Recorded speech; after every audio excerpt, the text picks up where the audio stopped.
up, everyone? Dynasty Life here with the Hammer Indeed it is, baby. What up? and your boy Stevie B. Today we're going to talk about just first round, first round of your drafts. So everybody's got drafts coming up. So who are you taking? Who should you take in what spot? I guess we could just start off in spot number one. I mean, who was your first overall pick, Hammer, in pretty much uh, let's just say one QB drafts? Dynasty or redraft? Redraft. It should be Christian McCaffrey in a perfect world, but for me, the last 2 years have given me cause to pause. You you could give me all the stats you want. You could give me on a per game basis when he's healthy, and I agree with all of that. And I'm still not taking Christian McCaffrey. I'm not doing it. I don't care if it's redraft. I don't care if it's dynasty. I don't care if I had one game to save the world. I'm not taking Christian McCaffrey number one. I can't do it. Maybe I have some bias because I've got burned the last 2 years. So I'm looking Jonathan Taylor. There's a couple of different ways you could go. Justin Jefferson wouldn't be a bad pick. Christian Cooper Kupp, while you probably shouldn't take him with the 1-1, there's a slight argument to be made for him. But if Christian McCaffrey is healthy, you take him number one, but you just don't know. So you go with the safer bet, which is Jonathan Taylor right now, who doesn't have an injury history. And then if you're in the 1-1, I think he's about as safe as it gets. Him, maybe Justin Jefferson, but I'll probably lean in a redraft. I will probably lean running back and go Jonathan Taylor. Yeah. I mean, we'll talk about just redraft, but yeah. I mean, I'm more at first. I was a Jonathan Taylor, and then I went to the McCaffrey side, and I'm just like, I can't pass that up. I mean, last year Jonathan Taylor, yeah, he was RB1, but that was one of like the worst RB1 seasons that there has been in like the past. Well, Derrick Henry would have been RB1 had he not got hurt. You know what I mean? So that kind of skews it a little bit, but That's true. That's true. But yeah, I mean, and then JT, he doesn't catch passes like that, and now they're saying they want to get Hines more involved as well. So for me, I'm like, all right, I got to go with the upside. I'm going with Christian McCaffrey. That's going to be my first overall pick, and then like after that, I'm going JJ like at 2. Like I don't think you can pass that up. Like it's so hard to try and pass that up. Like he just everything is pointing towards him like being that guy to be the wide receiver one. You can make the argument for Cup as well, but I don't know. I mean, he had a great season last year. Obviously, he'll cool off a little this year. Stafford's got the little elbow problem. Is that going to be a problem during the season? Is it going to flare up? Is it not? I mean, I'm not crazily worried about that, but it could happen. Who knows? But yeah, I mean, JJ's now just in that third season where it might be time. It just no, I think I don't think there's anything wrong with that. You could slot Jamar Chase in there as well. I think Jamar Chase has a little more competition in terms of targets because they do have obviously T. Higgins, who's amazing, and T. Higgins is more of that red zone threat. Jamar Chase is going to be that explosive guy. And obviously, Tyler Boyd is not a slouch. They have a damn good running back in Joe Mixon. So, while I do think the Bengals offense will be markedly improved, considering they have an improved offensive line, I just think the competition for targets is why you might lean more towards Justin Jefferson, and you can make that argument. But it's really hard. Those three guys are probably going to give you similar production if you take into account that Cooper Kupp is going to regress at least a little bit from the ridiculous season he had last year. So it's really hard for me to argue with that. I think Chase is the more explosive player in terms of just down the field, but Jefferson might have overall better numbers when it's all said and done because I don't think there's as much competition for targets for Jefferson as there is for Chase. Yeah. I mean, I think for me, after like McCaffrey and Taylor, I'm going straight wide receiver. So JJ, Cup, and Chase would be my next three guys before I would go back to a running back. And you might differ from that, but what do you think as far as that? I mean, that's kind of just how I like to roll with it. I think the receivers are just more, I don't know if safer is the right word, but it's almost like those three guys are going to have that guaranteed, production. And obviously, wide receivers get hurt less than running backs do. So, that's just kind of how I look at it at the top of the draft for me. So I look at it similarly, but a little different. And I was watching the ESPN, the Fantasy Live ESPN, because they're really starting to ratchet it up with their content with the season, fastly approaching. So for me in a redraft, my strategy is a little different because the drop off from elite RB1 production is so pronounced after you get past the first maybe 5-6 RBs that are really going to be those RB1 bell cow kind of backs. You could throw Najee Harris in there, Nick Chubb. We don't know what the Kareem Hunt situation is going to be. Derrick Henry. How long are those wheels going to stay on that bus? So I would, if I had an early pick, I would probably go RB, probably 1 through 6 maybe. Just because the drop off from those top 5 or 6 guys, anybody after that, you're really looking at a split, whether it's a 60-40, 70-30. You're looking at some kind of significant split where it's just going to be really hard to make up that production. Dynasty is a little bit different because, as you said, the longevity for a wide receiver is just,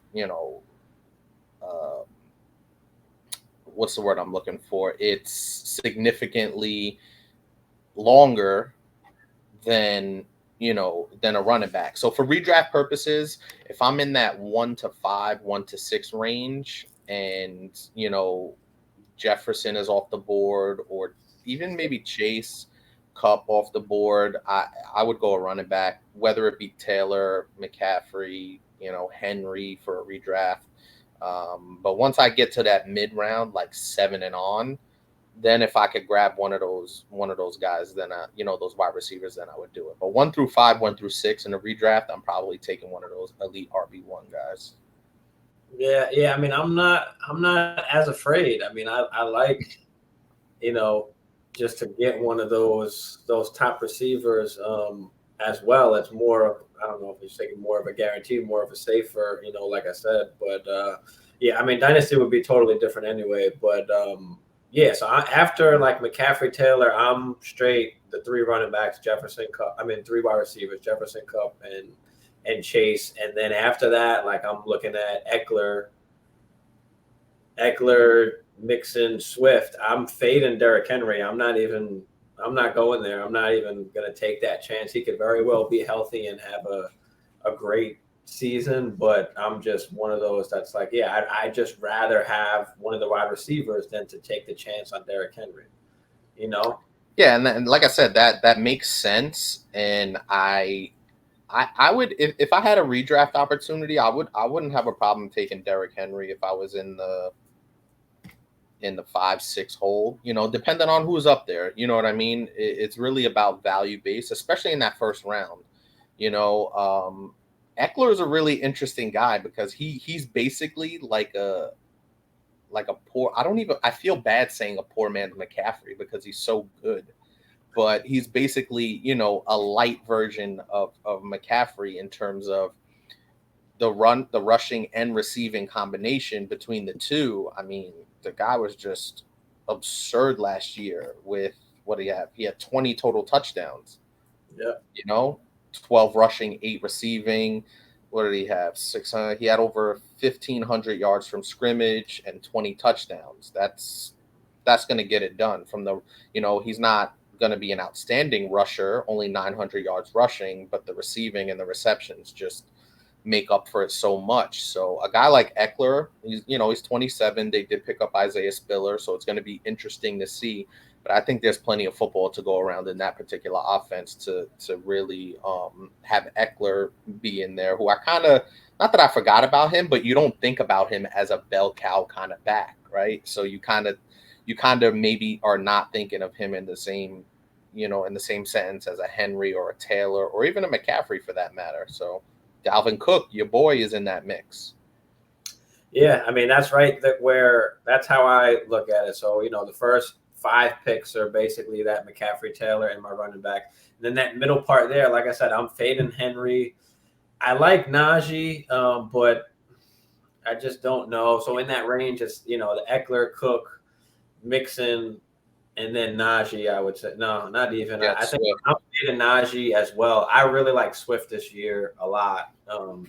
He's bulked up. He looked great. I mean, he had a touchdown that preseason game there as well. So that's kind of right there what I'm looking at in the middle. So I'm staying away from Henry, and I'm looking, Eckler, Cook, Harris, Mixon, Swift. And if Swift falls to the end of that first, I mean, Which he that's could, that's because there are still some really A-list receivers that are up there. And don't forget, drafts are so unpredictable. You could do all the mock drafting you want, but when you're talking about an actual draft with other people, in the draft, people tend to do stuff you don't expect. So I could see a world where if you're in a 10 or 12 team league where DeAndre Swift makes it to the end of the first round because somebody will pick Kelsey or somebody will pick Mark Andrews in the first round, somebody like that, and you'll end up with like a Swift. So really that 12 that 112 and that 2-1, that's a really nice spot to be in because you could grab your wide receiver or you could grab your RB1 and your wide receiver 1, and you could probably really be in good shape. So I like those back end picks.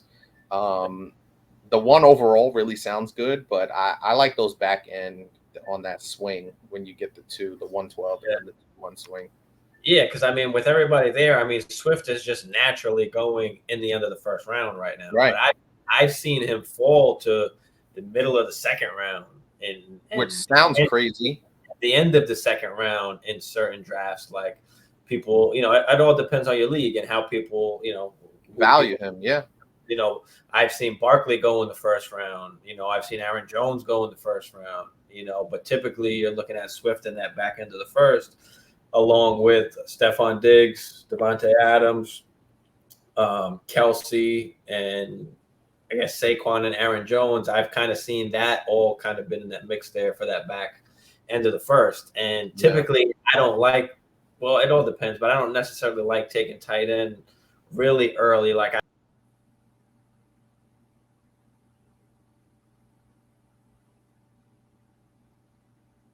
think Blanc got disconnected there for a second. We'll see if we could get him back in the mix. Hopefully we could get him back in the mix. But yeah, as Blanc was saying, it's just, tight end in the first round is really tough because the value, the production, is just not going to get you where you want to be. There he goes. What just happened? I don't know. You got booted off, but I picked up the pieces, or I tried to anyway. I don't know what just happened. But anyway, what did you hear me say? Did you hear me talk about Kelsey real quick? Yeah, you were touching on tight ends in the first round, and I kind of just picked up saying that you're not going to get the value, a first round value for compared to who else is left on the board. I mean, the way Kelsey is, though, like I was saying, if you didn't hear me, I was saying I don't mind taking Kelsey from like the 110 on, like 110, 111, 112, and on that turn. Because if you're at that 110, 111 and you're like, hey, I really like Kelsey, I don't mind taking whatever's left over between Diggs, Adams, Lamb, Swift. So, if you want to go Kelsey and then say, hey, I'll just take whatever's left, I don't mind doing that at the back end of the first there. I'm still taking Devontae Adams and I am too, and Diggs and guys like that over, I'd even take Tyreek Hill over Kelsey if I'm at the back end of that first round, just because the value for a tight end just isn't there in the first round to me. I think that's setting your team up for failure if you take a tight end in the first round, and that's just my strategy. I've always waited on tight ends, and then I've seen tight ends emerge, in throughout the progression of a season. So I'm usually a matchup based tight end guy. I've never drafted tight ends extremely high. And that's just been me because I feel like the value in the first round or even early second round is just not there. I mean, you're not getting Rob Gronkowski from 2013.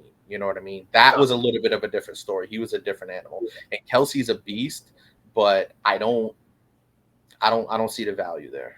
No, typically no, but Kelsey is the only one exception because he's basically a wide receiver. Like, just listen to these numbers the last couple years. Like 83 for 1,038, 103 for 1,336, 97 for 1,229, 105 for 14 for 1,400, 92 for 1,100. Like The nine. guy's awesome. I'm a big fan.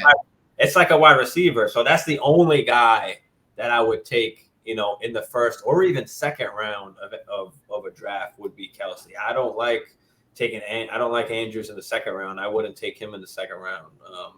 He hasn't played as good with Lamar Andrews as he has without him. So, but also too, the thing with Kelsey is there's going to be some sort of inevitable decline there, and he's 32, and I know we're talking about redraft, but not gonna happen though. Who knows? He could give us another 3-4 years. I mean, who the fuck knows? It's possible. No, I'm not saying it's impossible. And the numbers just out of him are just ridiculous. He's tied to Patrick Mahomes, so there's always gonna be value there. I just don't feel comfortable taking a tight end in the first round. If Kelsey's there on the turn at the 2-1, I'd consider it if I got a top tier running back or a top tier wide receiver.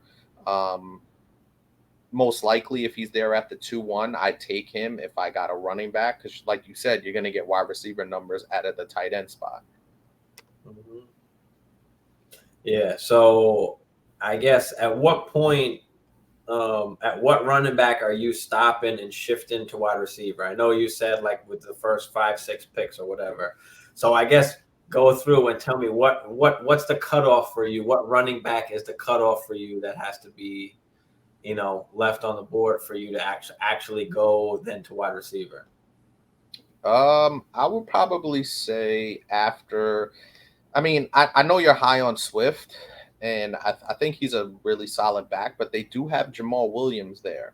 You know what I mean? And they give him the ball a little bit. They give him the ball a little bit. Now, I know he's gonna give you probably RB1 numbers, but I'm pretty much looking at Taylor, McCaffrey, Henry, Eckler, of course, Dalvin Cook, maybe, but you always have to get Madison if you get Cook.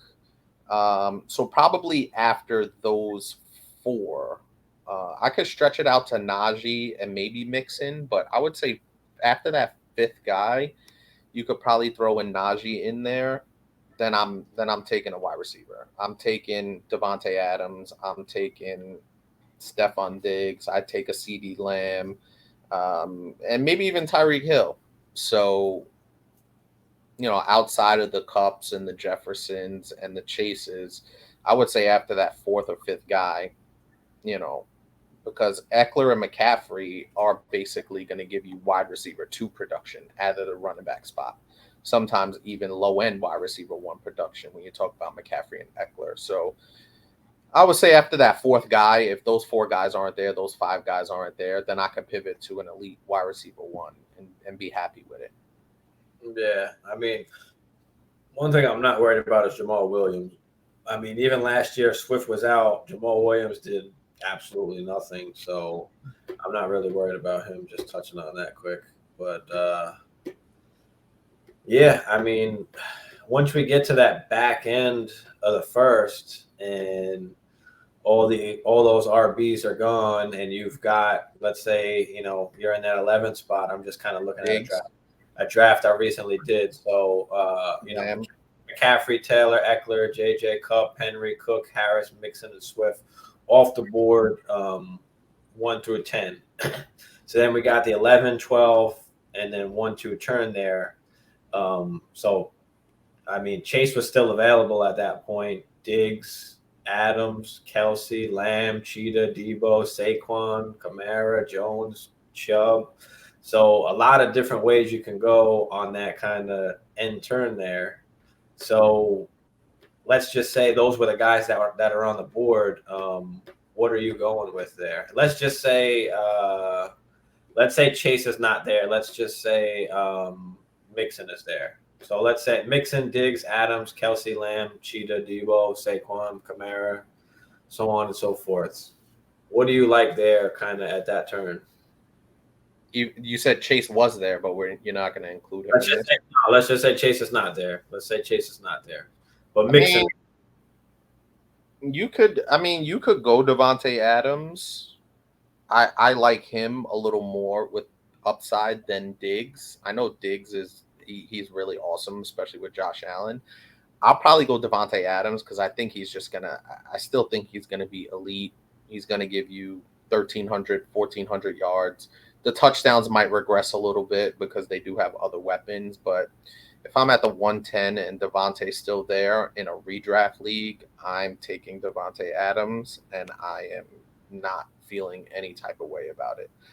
If you went with Diggs, that's fine. I don't think Diggs has as high of a ceiling. Maybe he gets more receptions, but I think Devontae is going to get more yards. He'll probably get somewhere in that 9 to 10 touchdown range. But yeah, I'd probably go Devontae Adams. I know CeeDee Lamb has some really good upside, and with no Amari Cooper there, he is the guy. You could talk about Dalton Schultz all you want, who we both like, Steve loves, and I like. But I would go Devontae. The guy's so pick two. What do you like there on the turn? So you got Diggs, Devontae, Kelsey, CeeDee Lamb, all those other guys are still available. Who will you take? What's the two guys that you would like to take there? So you can't go wrong in this situation. Now you don't have a running back yet, and Mixon's still there. Don't forget, Mixon is still there. Yes. So I would be enticed to take Mixon. And the reason why I would be is because I saw what the Bengals did in the offseason in beefing up that offensive line and really improving that offensive line. And I think they want to not get Joe Burrow killed. I think he was sacked 50 plus times last season. So I think, for as much as we think that the Bengals are just going to throw the ball all over the lot, I think there's going to be tremendous RB1 upside for Joe Mixon. So I'd probably go with Joe Mixon. So I'd have Joe Mixon and Devontae Adams. Now, I feel good with that. You could go double wide receiver. You can even go to Kelsey. We talked about Kelsey, right?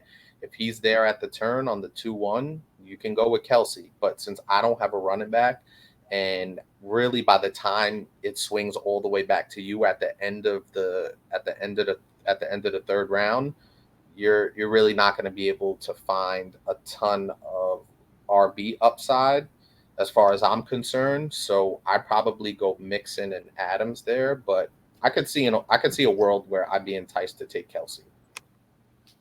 Yeah. I mean, I agree. I think you got to take Mixon there. The only thing that bothers me about Mixon is not like a 3-down workhorse. They always got, what's his name? P. Ryan coming in, and then Evans now. They just don't give him that 3rd down work, which is fine. I mean, he had RB1 numbers last year, so he had 292 carries. He had a ton of touchdowns and a ton of carries. So as long as he gets that volume, then he solid. And he had solid receiving numbers: 42 receptions on 48 targets, 300 yards, and another 3 touchdowns on top of that. So you're talking about close to 1,600 yards. Oh yeah, close to 1,600 yards and 15 touchdowns with another 42 grabs on top of that. That's pretty reliable. Yeah, no, he still had it. I mean, the thing about Mixon is like he's never he didn't do anything different last year. Like he's been the same Joe Mixon. Their offense had better, but the offense was better, and he scored a shit ton of touchdowns, right? Which he typically do, because their offense, they have so many better skill players with Chase and Higgins and Boyd and you know what I'm saying. So now you can't just load up the box because you're trying to, you got safeties helping on both sides. You got, they're afraid of getting beat deep.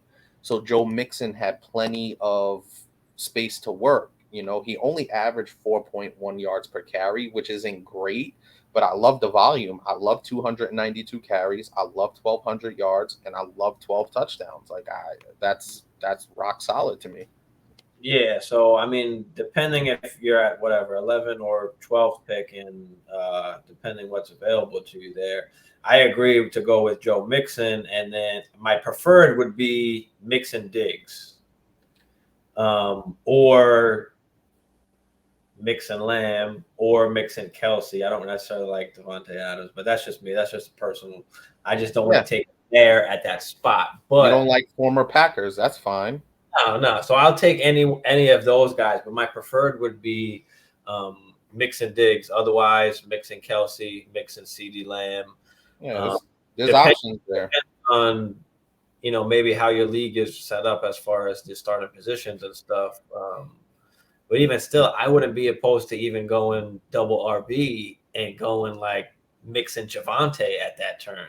And maybe I don't know if you agree with that, but I like Javonte in that beginning of the middle second round, and he could fall to the end of second, depending on your league. Well, the reason why I wouldn't go with both of those specific guys is because there's not a ton of receiving upside. I know I outlined Joe Mixon's receiving yardage from last year, but there's no guarantee he's going to repeat that reception total or those numbers receiving. So that's the only reason why. Now, if I had a guy like Eckler, then I could go double RB because the receiving upside with Eckler is amazing. So I would feel comfortable if I had Eckler at the end, and then I would grab a Mixon or a Javonte just to have that receiving upside from my running back position. But yeah, if I had Mixon, then I'm going receiver or, like you said, Kelsey, which I wouldn't love, but I'd be open to it. Yeah, I mean, it just depends. There's a couple of ways you could do it, because if you do the double RB, let's say, and go Mixon Javonte, then kind of at the end of the third round, you gotta go wide receiver. Yeah. Looking at I don't know, T. Higgins, Pittman, Metcalf. Moore, Mike Williams, Metcalf, Sutton. Metcalf's been like to the fifth round, and it's just a steal. It's not even fair the way how far he's fallen. He's such a good sleeper as far as value as where he's being. The problem is that we all know DK Metcalf is wide receiver one. Like, he screams wide receiver one, but I think if you draft him as your wide receiver one, he could let you down, and it's not an indictment on him. It's just an indictment on their quarterback play and their offense as a whole. I mean, somebody's got to get the ball, but if he's your wide receiver one and he's only giving you, barely scratching 1,000 yards, and he's giving you anything less than 8-9 touchdowns out of your wide receiver one, you could be in some trouble. You know what I mean? So even though the value, if you're getting him in the fifth round, then you probably already have a wide receiver. So he has to go in as your wide receiver two, and then if he gives you that wide receiver one upside, then you just take it and run for the hills. But I wouldn't draft DK going into the season as my wide receiver one. I couldn't do that.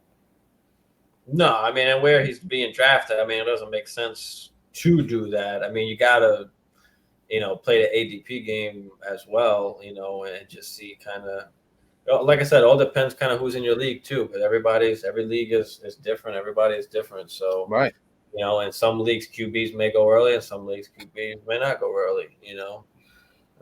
Yeah, I could see a world, especially, and that's another thing that sometimes we don't factor in terms of like where we're drafting and what our strategy is that, you're always going to get those guys, and I said this earlier, that are going to take Josh Allen in the first round. Somebody will do that.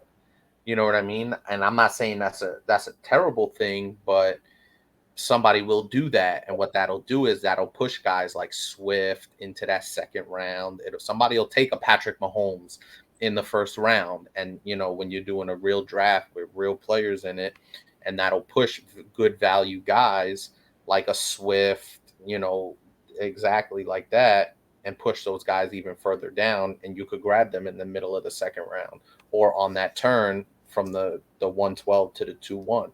So that's another factor that goes into, being able to pivot in your draft. Yeah, I mean, and we're just talking about standard basically. So, there might be situations where the settings in your league, it does make sense to take a QB in the first round, or a double quarterback league. Or there's based on pass attempts, completions, or, 2 QB super flex. Of course, those are going to be different. We're just talking about just kind of standard 1 QB here. But yeah, but you know, even in a standard league, people are going to take Josh Allen and Patrick Mahomes in the first round. It's going to happen. It could. I mean, it just thank those people basically. I mean, listen, you'll have a ton of value. I mean, you know, I wouldn't do it, but Josh Allen is going to give you everything you need he could win you a league, bro. He really can. Absolutely. But not if you take him in the first round and you miss out when you could take him in the second or third and you miss out on, the top receivers and the top running backs because you took a quarterback first. You got to play it the right way, And also too, people get skittish. People are like, damn, if I have the 1-4, right? If I have the 104 and I have to wait until the second round, whatever that is, the 210 or the 28, whatever the case may be on the turn, I know Josh Allen's probably not going to be there at the 28 in my live draft. So if I don't take him now, I'm not getting him. And people do that, and that's how the chips start to fall, where you can get a guy like a Javonte, like a Swift, like some good value guys in the middle of that second round. Even going into the third round, you're just like, wow, how is this guy still there? He's a steal at this. Well, it's because guys, especially if you're in that early part of the draft, they know that their turn isn't coming for a while, so they're going to reach for their specific guy. Yeah. And I mean, we're talking about the value of where you're picking in the first round, the players, right? So don't, at least for me, my recommendation is don't go in with a strategy of I'm going to do this or I'm going to do that. You have to see what happens and let the board fall to you, because always have a backup plan.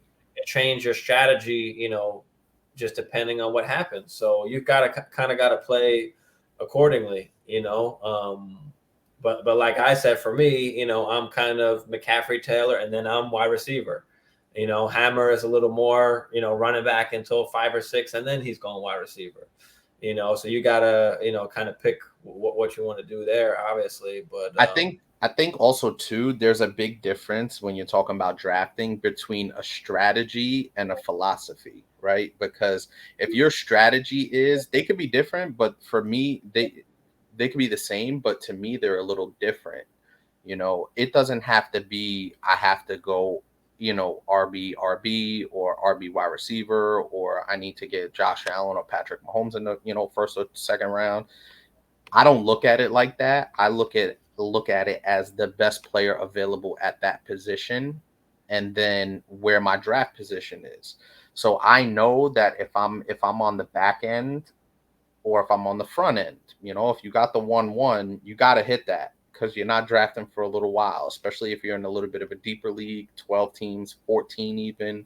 You really got to hit that 1 overall. But I have a little more of a philosophy than a strategy, is to balance my team out. Now, who I balance them out with is going to depend on who falls. I know if I miss a wide receiver that I really like, I like 2 or 3 other wide receivers, or I'm looking at somebody, a little later on that's maybe going to give me some value. Like last year, I drafted Mike Williams extremely, extremely late. He was a tremendous value. I got Cooper Kupp in the 4th round. Sometimes you really have to look at guy situations and be like, all right, cool. Maybe I could, grab my guy, and then I could wait until maybe the 3rd or 4th round. If this particular guy is there, now I got some value. Yeah. I mean, I like just straight up best player available until it's time to actually worry about the position. So I'm one that I don't mind not, I don't mind doing no RB until later on if the best players available to me are other positions, if that's just how it turns out. Because if everybody's going, like, this is kind of what happened in one of my last drafts, where everybody went running back, like heavy, the first 2 rounds. And it just didn't make sense for me to go with the running back like everyone else, or go with the lesser running back and leave one of the, the great wide receivers on the board. So now everybody else gets the top running backs and the top wide receivers. No, I'm not going to take the lesser running back. I'm going to take the best players available. If they happen to be wide receivers, then I'm taking the wide receivers. And that's kind of how it went. Like I went 1 RB and then I went 4 straight wide receivers in this one draft. And this league was, I think, 2 running back, 2 receivers, and 2 flex. So, that's just kind of how it turned out. But I didn't like any of the running backs that were available. Gibson, Jacobs, Montgomery, Akers. I liked Higgins, Mike Williams, St. Brown, CeeDee Lamb. I liked all those just way better. So that's what I'm talking about in terms of a strategy versus a philosophy, right?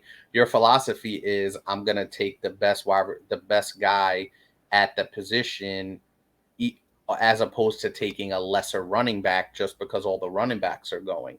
A lot of people might have said, well, this is the best running back available, so I'm going to take the best running back available because I need a running back. That's a strategy. The philosophy is I'm going to take the best player available if I feel like he's that much better than the running back just to fill the running back position.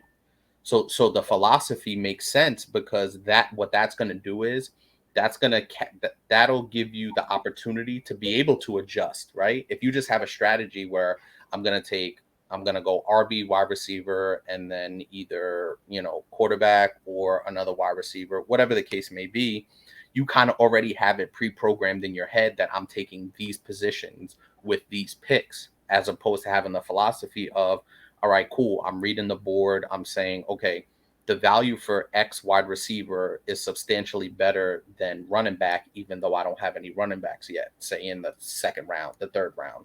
As you said, I'm not just going to take a running back just to take them. I'm going to take the exponentially better wide receiver and then worry about the running back situation when the value is there for that particular player. So I think that's really important too for people to understand, is that you don't have to just draft a position just to fill the position. Draft the best player available, or if there's a guy you really like, then you know what, take him, but draft the best player available. Yeah, I mean, I don't know. I guess my philosophy is my strategy to put in. No, it can be, but I as I'm thinking about it more, there is a subtle difference.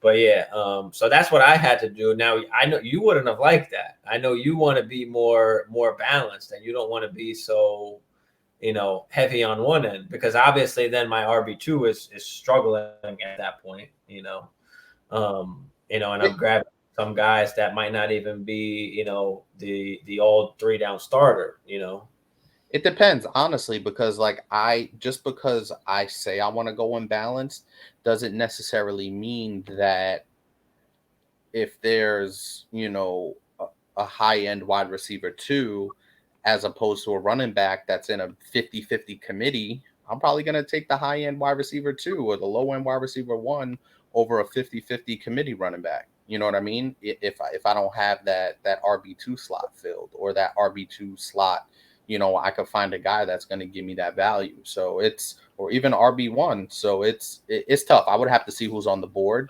Let me give you one scenario that I had kind of in this draft. Okay. So I had Swift and Lamb, and now on the comeback, what I had available to me was T. Higgins, Breece Hall, ETN, Pittman, DJ Moore, Mike Williams, Gibson, Jacobs, Mitchell. That's what I had available to me. Okay. And I have Swift and I have Lamb. So I'm taking Higgins. You're taking it. Okay. So I did take that. That's how I ended up there. Okay. So now on this comeback around, now Breece Hall goes and ETN goes, who I wanted to maybe grab after that, but they went. You didn't want to reach for him with that 3rd pick. Pittman went. Well, not that I didn't want to reach. I just felt that Higgins was a better value. Yeah. Was a better player. So then Pittman and Moore went, and I had the choice between Mike Williams, Gibson, McLaurin, Kittle, Herbert, Jacobs, Sutton, Mitchell, Judy. And so at that point now I have Swift, I have Lamb, I have Higgins. So who are you going with?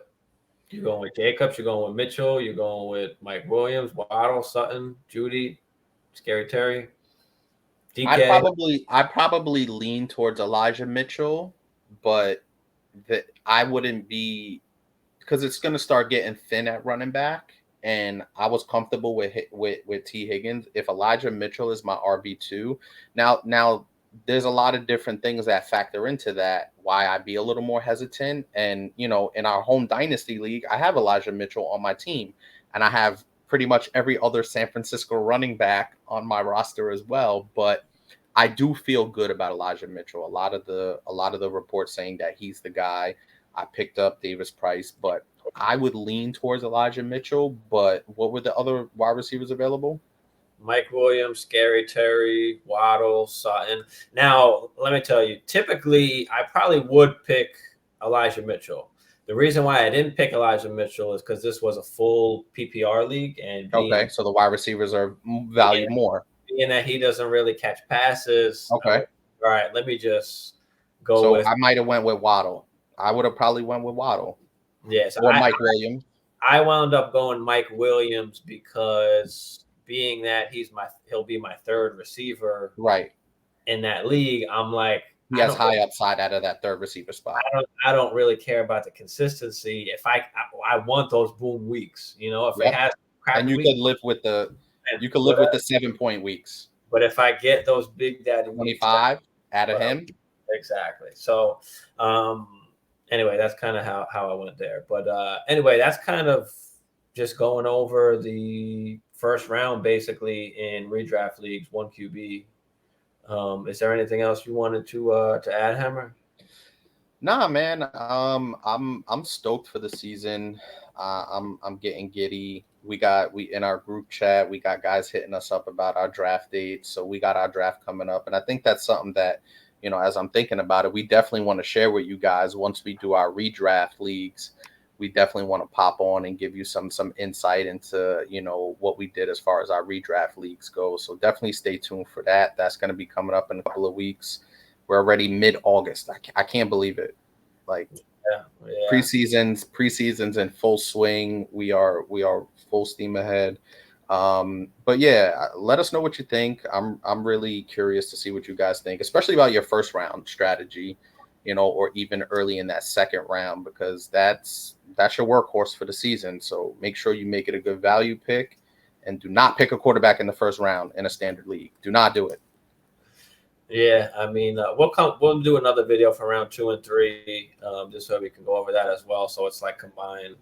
You know, you'll have just an idea of the first few rounds there. I like it. But yeah, I mean, I think I'm in like 7 or 8 leagues. I think out of your mind.